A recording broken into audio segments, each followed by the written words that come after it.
നമസ്കാരം പ്രിയ കൂട്ടുകാരെ, Puthuppally today live ന്യൂസിലേക്ക് സ്വാഗതം. ഇന്ന് പത്രം എടുത്തപ്പോൾ കണ്ട ഒരു വാർത്ത വളരെ സന്തോഷമുണ്ടായി. അതുകൊണ്ടാണ് ഞാൻ ഈ വീഡിയോ ചെയ്യുന്നത്. നമ്മുടെ തോട്ടയ്ക്കാട് നിങ്ങൾ കണ്ടു കാണും, മലയാള മനോരമ പത്രത്തിലെ വാർത്തയാണ്. തോട്ടയ്ക്കാട് ആശുപത്രി നവീകരിക്കാൻ പദ്ധതി. അപ്പൊ അതോടൊപ്പം തന്നെ അതിന്റെ തൊട്ട് മുകളിൽ ഒരു ഫോട്ടോ കൊടുത്തിട്ടുണ്ട്. തോട്ടയ്ക്കാട് പ്രാഥമികാരോഗ്യ കേന്ദ്രത്തിന്റെ ഇപ്പോഴത്തെ അവസ്ഥയെന്നും പറഞ്ഞാണ് ഫോട്ടോ കൊടുത്തിരിക്കുന്നത്. നിങ്ങൾക്ക് എല്ലാവർക്കും അറിയാം, ഇടിഞ്ഞു പൊളിഞ്ഞു വീഴാറായ കെട്ടിടമാണ് നമ്മളെ ഹോസ്പിറ്റലിലോട്ട് ചെല്ലുമ്പോഴത്തേന് ആദ്യം വരവേൽക്കുന്നത്. ഒരു വാഹനം പോലും അവിടെ പാർക്ക് ചെയ്യാനുള്ള സൗകര്യമില്ല. ഒരു ആംബുലൻസ് ഒക്കെ വന്നു കഴിഞ്ഞാൽ അവിടെ ആ വാതിക്കലോട്ടൊന്നും കൊണ്ട് നിർത്താൻ പോലുള്ള അവസ്ഥയില്ല. കുറെ ഇടിഞ്ഞു പൊളിഞ്ഞു വീഴാറായ കെട്ടിടങ്ങൾ, അതിന്റെയൊക്കെ പല അവസ്ഥ ചൂണ്ടിക്കാണിച്ചുകൊണ്ട് ഞാൻ പലവട്ടം വീഡിയോ എടുത്തിട്ടുണ്ട്. അപ്പൊ അതിനൊന്നും തീരുമാനമാകാതെ സർക്കാരിന്റെ കാര്യമല്ലേ. നിങ്ങൾക്കറിയാം, നമ്മുടെ കോട്ടയം മെഡിക്കൽ കോളേജിൽ ഇതുപോലെ തന്നെ ഒരു അവസ്ഥ ഉണ്ടായി കഴിഞ്ഞപ്പോഴത്തേന് കെട്ടിടം ഇടിഞ്ഞു വീണ് ഒരാളുടെ ജീവൻ പോകേണ്ടി വന്നു. അതൊന്ന് അതിന്റെ പണി ചെയ്യാൻ വേണ്ടി. കാരണം നമ്മുടെ നാട്ടിൽ അങ്ങനെയാണ്, ഏത് കാര്യമാണെങ്കിലും ഒരാളുടെ ജീവൻ പോയെങ്കിൽ മാത്രമേ അധികാരി വർഗങ്ങൾ ഉണരത്തുള്ളൂ. അപ്പം മെഡിക്കൽ കോളേജിന്റെ ആ ഒരു അവസ്ഥ അന്ന് ഡോക്ടർ ജയകുമാർ ആ ഉത്തരവാദിത്തം മുഴുവൻ ഏറ്റെടുത്തത് കൊണ്ടാണ് കുറച്ചു പേരൊക്കെ മിടുക്കന്മാരായിട്ട് ഇപ്പൊ ഇതിൽ നടക്കുന്നത്. കാരണം അങ്ങനെ കുറെ ബലിയാടാകാനുള്ള കുറെ ഉദ്യോഗസ്ഥന്മാരുണ്ട്. അപ്പൊ ഇവരൊക്കെ നിരന്തരം ഇതിന്റെ പരാതികള് ഇതിന്റെ മേൽ ഘടകത്തിലോട്ട് ഈ കെട്ടിടത്തിന്റെ അവസ്ഥ ചൂണ്ടിക്കാണിച്ചുകൊണ്ട്, ഇപ്പം തോട്ടയ്ക്കാട്ടാണെങ്കിൽ ഈ കെട്ടിടത്തിന്റെ അവസ്ഥ ചൂണ്ടിക്കാണിച്ചുകൊണ്ട് ആ ജീവനക്കാർ എന്തുമാത്രം പുറകെ നടന്നു. അപ്പം ഇതിന്റെ അത് മറ്റൊരു വാർത്തയും കൂടെ ഉണ്ട്. പള്ളം ബ്ലോക്ക് പഞ്ചായത്തിന്റെ കീഴിലാണ് ഈ ആശുപത്രി. പുതിയ ഭരണസമിതി ചുമതലയേറ്റതോടുകൂടിയാണ് ഈ നീക്കം. ഇതെന്നും പറഞ്ഞാണ് ഈ വാർത്ത കൊടുത്തിരിക്കുന്നത്. അപ്പം കഴിഞ്ഞ ഭരണസമിതി ഇരുന്ന സമയത്ത് നമുക്കെല്ലാവർക്കും അറിയാം, ഒരു കാര്യവും തോട്ടയ്ക്കാട് പള്ളം ബ്ലോക്ക് എന്ന് പറഞ്ഞ് എന്തിനാന്ന് വരെ നമ്മൾ ചോദിച്ചിട്ടുണ്ട്. കാരണം ഇതെന്തിനാണ്, ജനങ്ങൾക്ക് ഉപകാരമുള്ള ഒരു കാര്യം ഇവർ ചെയ്യുന്നില്ല. അപ്പൊ അങ്ങനെ ഒരു അവസ്ഥ വന്നപ്പോഴത്തേനാണ് ഇപ്പം പുതിയ ലതാകുമാരി സലിമോനാണ്, നമ്മുടെ പുതുപ്പള്ളി സ്വദേശി തന്നെയാണ് അതിന്റെ പ്രസിഡന്റ്. അതുപോലെ അവിടുത്തെ സ്ഥിരം സമിതി അധ്യക്ഷനായിട്ട് വന്നിരിക്കുന്ന ജിനു കെ പോളാണ്. അപ്പൊ ഞാൻ അദ്ദേഹം എന്റെ വീഡിയോ കാണുമ്പോഴത്തേന് എല്ലാ കാര്യങ്ങളും എന്നോട് സംസാരിക്കുമ്പം പറഞ്ഞു, എന്തെങ്കിലും മാറ്റം നമുക്ക് പുതിയ ഭരണസമിതി വരട്ടെ, എന്തെങ്കിലുമൊക്കെ തീരുമാനങ്ങൾ ഉണ്ടാക്കാം, ധൃതി വെക്കാതെ എന്ന് പറഞ്ഞപ്പോഴത്തേന് ഈ വാർത്ത കണ്ടപ്പോൾ ഞാൻ ആദ്യം അദ്ദേഹത്തെയാണ് വിളിച്ച് ഞാൻ അഭിനന്ദിച്ചു. കാരണം അവർ ചെയ്യാൻ പോകുന്ന കുറെ കാര്യങ്ങൾ ഇതിന്റെ പൊതുജനങ്ങൾക്ക് ആവശ്യമുള്ള കാര്യങ്ങളാണ് ഇതിന്റെ അകത്ത് വന്നിരിക്കുന്നത്. കാരണം OPയുടെ പ്രവർത്തന സമയം കൂട്ടുക.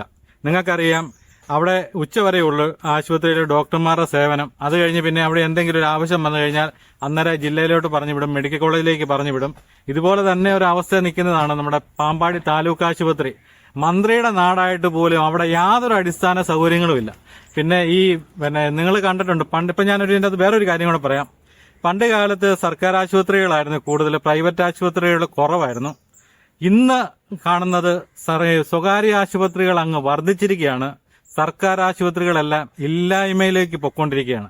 അപ്പൊ അത് വളരെ ഉത്തരവാദിത്തമൊക്കെ ഈ നേതാക്കന്മാർക്കാണല്ലോ. അവരൊക്കെ വിളിക്കുന്ന സമയത്ത് അവിടെയൊക്കെ ഒരു മീറ്റിംഗ് നടന്ന 10 മണി എന്നുള്ള സമയത്തുള്ള മന്ത്രിമാരും MLA മാരും ആ മീറ്റിംഗിന് അതേപടി പോയി പങ്കെടുക്കും. സർക്കാർ ആശുപത്രിയിലൊക്കെ എന്തെങ്കിലും ഒരു ചടങ്ങ് വെച്ച് കഴിഞ്ഞാൽ നമ്മൾ പോയി അവിടെ നോക്കി നിൽക്കുക, മന്ത്രിയെ നോക്കി നിൽക്കുക, MLA നോക്കി നിൽക്കുക. അവര് വന്നു ഇല്ല. ഇതാണ് ഈ അവസ്ഥ. കാരണം പൊതുജനങ്ങൾക്ക് ഉപകാരമുള്ള ഒരു കാര്യം ചെയ്യാൻ ഒരു നേതാക്കൾ, നമ്മുടെ ഈ വോട്ട് മേടിച്ചുകൊണ്ട് പോകുന്ന ആർക്കും താല്പര്യമില്ലെന്നാണ് ഇതിന്റെ അകത്ത് സത്യം. അപ്പം ഇതിന്റെ അത് ബാക്കിയുള്ള കാര്യം എന്ന് പറയുന്നത്, ഈ തോട്ടയ്ക്കാട് പ്രാഥമികാരോഗ്യ കേന്ദ്രത്തിന്റെ അവസ്ഥ ചൂണ്ടിക്കാട്ടി ഞാൻ തന്നെ എന്തുമാത്രം വീഡിയോ ചെയ്തു. അവിടെ OPയില് ഡോക്ടർമാരുമല്ല, മിടുക്കരായ ഡോക്ടർമാരെ, ജീവനക്കാരെ എല്ലാ സംവിധാനമുണ്ട്. ഈ ഹെൽത്ത് അടക്കമുള്ള സംവിധാനങ്ങൾ നമ്മുടെ തോട്ടയ്ക്കാട് ആശുപത്രിയിലുണ്ട്. പക്ഷെ നമ്മൾ അവിടെ ചെന്ന് ഡോക്ടറെ കാണാൻ വേണ്ടി അധികം സമയമൊന്നും എടുക്കത്തില്ല. 10 മിനിറ്റ് കൊണ്ട് ഡോക്ടറെ കണ്ടുപോരാം, അല്ലെങ്കിൽ അരമണിക്കൂർ കൊണ്ട് ഡോക്ടറെ കണ്ടുപോരാം. പക്ഷെ മരുന്ന് മേടിച്ചുകൊണ്ട് പോയാൽ നമുക്ക് വൈകുന്നേരം ആയാലും അവിടുന്ന് പോരിച്ചുണ്ടാകത്തില്ല. അപ്പൊ അവിടെ ഫാർമസിയിലെ ഒരു പ്രശ്നം ചൂണ്ടിക്കാണിച്ച് പല പ്രാവശ്യം ഞാൻ വീഡിയോ ചെയ്തതാണ്. അവിടെ സ്റ്റാഫിനെ എടുക്കുന്നില്ല, അല്ലെങ്കിൽ സ്റ്റാഫിന് കൊടുക്കുന്ന ശമ്പളം ഇല്ലെന്ന് പറഞ്ഞ് ആരും നിൽക്കുന്നില്ല. ഈ ഒരു അവസ്ഥയെല്ലാം പറഞ്ഞ് ഒരു സ്റ്റാഫായിരുന്നു അവിടെ ഉണ്ടായിരുന്നത്. ഇപ്പം 2 പേരുണ്ട്. അതല്ല, അപ്പം അതുപോലെ തന്നെ OPയുടെ പ്രവർത്തന സമയം കൂട്ടുക എന്ന് പറഞ്ഞാൽ ആ ഹോസ്പിറ്റലിൽ ശരിക്കും പറഞ്ഞാൽ 24 മണിക്കൂർ സേവനം പണ്ട് കാലത്ത് ഉണ്ടായിരുന്നതാണ്. 24 മണിക്കൂർ അവിടെ സേവനം ഉണ്ടായിരുന്ന ആശുപത്രിയാണ് ഈ അവസ്ഥയിലേക്ക് പോയി വീണ്ടും അത് പിന്നെ OP സമയം കൂട്ടുക എന്നുള്ള പറഞ്ഞത്. അതുപോലെ ലാബോറട്ടറി സൗകര്യങ്ങള്, അതുപോലെ രോഗി സൗഹൃദ ആശുപത്രിയാക്കി മാറ്റും. അതുപോലെ ഡോക്ടർമാരെ കൂടാതെ കൂടുതൽ നഴ്സുമാരുടെയും മറ്റ് ജീവനക്കാരുടെയും സേവനം ഉറപ്പാക്കും. OP രജിസ്ട്രേഷൻ കൗണ്ടറുകളുടെ എണ്ണം വർദ്ധിക്കും. ഇതൊക്കെ ജനങ്ങൾക്ക് ഉപകാരമുള്ള കാര്യം തന്നെയാണ് ഈ പള്ളം ബ്ലോക്ക് തീരുമാനം എടുത്തിരിക്കുന്നത്. അതുകൊണ്ട് ഞാൻ ആ ഭരണസമിതിയെ അഭിനന്ദിക്കുകയാണ്. കാരണം സാധാരണക്കാരന്റെ ആശ്രയമാണ് ഇങ്ങനെയുള്ള ആശുപത്രികൾ. അപ്പോൾ ഇത് പറഞ്ഞു വന്നപ്പോഴാണ് മറ്റൊരു കാര്യം ഓർത്തത്. തോട്ടയ്ക്കാട്ടുള്ള എന്റെ ഒരു സുഹൃത്ത് അവിടുത്തെ ഓട്ടോറിക്ഷ ഓടിക്കുന്നതാണ്. അദ്ദേഹത്തിന്റെ വൈഫിന് ശ്വാസമുട്ടലായിട്ട് അവര് തോട്ടയ്ക്കാട്ട് ആശുപത്രിയുടെ അവസ്ഥ നിങ്ങൾക്കറിയാലോ. ഉച്ച കഴിഞ്ഞാൽ പിന്നെ അങ്ങോട്ട് ആരും ചെല്ലേണ്ട കാര്യമില്ല. അവർ നേരെ പിന്നെ അടുത്തത് പോയത് കുറ്റിക്ക വഴി പോയ എളുപ്പം പോയ പാമ്പാടിയിലാണ്. താലൂക്ക് പാമ്പാടി ചെന്നു. അവിടെ ചെന്നിട്ട് വേണ്ട യാതൊരു പരിഗണന ആ ശ്വാസമുട്ടലായിട്ട് ചെന്നിട്ട് പോലും ആ ഡോക്ടർമാരെ അവിടുത്തെ ജീവനക്കാർ അതിനുള്ള പരിഗണന പോലും കൊടുത്തില്ല. അദ്ദേഹത്തിന് ആകെ പ്രയാസമായിട്ട് അദ്ദേഹം അവിടുന്ന് എന്നെ വിളിച്ചു, ഇതുപോലെ ഇവിടുത്തെ അവസ്ഥയെന്നും പറഞ്ഞ്.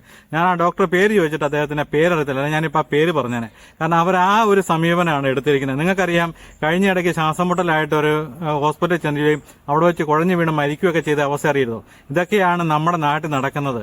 അതുകൊണ്ടാണ് എല്ലാവരും പൈസ ഉണ്ടായിട്ടല്ല സ്വകാര്യ ആശുപത്രിയിലേക്ക് പോകാൻ നിർബന്ധരാകുന്നത്. ഇങ്ങനെയുള്ള ഇവരുടെയൊക്കെ പ്രവൃത്തി കൊണ്ടാണ്. ഇവരൊക്കെ ഒരു നേരത്തെ ആഹാരം ഈ ജോലിക്കാരും ഡോക്ടർമാരും ഓർക്കണം, ഇവരൊക്കെ ആഹാരം മേടിക്കുന്ന ആരുടെ പണം കൊണ്ടാണെന്ന് ചിന്തിക്കണം. അതിന്റെ പരിഗണന പോലും പൊതുജനങ്ങൾക്ക് ഇവർ കൊടുക്കുന്നില്ല. ആ ഒരു മന്ത്രി ഇപ്പോഴത്തെ മന്ത്രി ദേവസ്വം മന്ത്രി വി.എൻ. വാസവന്റെ നാട്ടിലെ ആശുപത്രിയാണ്. അദ്ദേഹമൊക്കെ മന്ത്രിയായിട്ടിരിക്കുന്ന സമയത്തൊക്കെ ഏത് നിലയിൽ ആ ഹോസ്പിറ്റൽ ഉയരേണ്ടതാണ്. പക്ഷെ ആ ഭാഗത്തേക്കൊന്നും ആ തിരിഞ്ഞു നോക്കുന്നില്ല. വേണ്ടത്ര ജീവനക്കാരില്ല. എവിടെ ചെന്നാലും നമ്മൾ കേൾക്കുന്ന ഇതാണ്, ഏത് സർക്കാർ ആശുപത്രി ചെന്നാലും വേണ്ടത്ര ജീവനക്കാരില്ല. ബാക്കിയുള്ളതിനെല്ലാം പണം മുടക്കാൻ ഇവരുടെയൊക്കെ ഇഷ്ടം പോലെയുണ്ട്. ബാക്കിയുള്ള ഇങ്ങനെയുള്ള പൊതുജനങ്ങൾക്ക് ഉപകാരമുള്ള ഒരു കാര്യം ചെയ്യാൻ ഇവർക്കൊട്ട് താല്പര്യമില്ല. എന്നിട്ട് അവിടുന്ന് അദ്ദേഹം ജില്ലാശുപത്രിയിലേക്കാണ് പോയത്. നിങ്ങൾക്കറിയാം, പാമ്പാടി പരിസരത്ത് ഈ മണിമല റൂട്ടില് അല്ലെങ്കിൽ നമ്മുടെ ഈ കാഞ്ഞിരപ്പള്ളി റൂട്ടിൽ അവിടെയൊക്കെ ഓരോ ദേശീയപാതയിൽ എന്തെങ്കിലും അപകടം ഉണ്ടായ ആദ്യം എത്തിക്കുന്നത് പാമ്പാടി താലൂക്ക് ആശുപത്രിയാണ്. ഈ കുറ്റിക്കലെ മാന്തുരുത്തി പ്രദേശത്തു നിന്നൊക്കെ എടുക്കുന്നത് നിങ്ങൾക്കറിയാം. 1-2 വാർത്തകൾ ഞാൻ തന്നെ കൊടുത്തതാണ്. അവിടെ ആക്സിഡന്റ് ഉണ്ടായിട്ട് നേരെ പാമ്പാടി താലൂക്ക് ആശുപത്രി ചെന്ന് അവിടുത്തെ ഒരു പരിശോധന എല്ലാം കൂടെ കഴിഞ്ഞിട്ട് അവരെന്തായാലും പറയും ഇവിടെ പറ്റത്തില്ല. പിന്നെ ജില്ലയിൽ നിന്ന് അടുത്തത് മെഡിക്കൽ കോളേജിലോട്ട് ആള് പോയി കിട്ടും. ഇതാണ്, അതുകൊണ്ടാണ് ആരും അങ്ങോട്ടൊന്നും കഴിവതും എത്രയും പെട്ടെന്ന് മെഡിക്കൽ കോളേജിൽ എത്തിക്കുകയാണെന്നുണ്ടെങ്കിൽ ശരിക്കും പറഞ്ഞാൽ നമുക്ക് ആയുസ് ഉണ്ടെങ്കിൽ അവർ രക്ഷപ്പെടുത്തിയിരിക്കും. അങ്ങനെയുള്ളൊരു പരിഗണനയെങ്കിൽ അവിടെ കിട്ടും. ഈ 10 കൊല്ലമായിട്ട് ഈ ഇടിഞ്ഞു പൊളിഞ്ഞു വീഴാറായ കെട്ടിടം പൊളിക്കാത്തതിന്റെ അവസ്ഥ ഇതിന്റെ അകത്ത് എഴുതിയിരിക്കുന്നത് കണ്ടായിരുന്നോ? നിങ്ങൾ കാണും.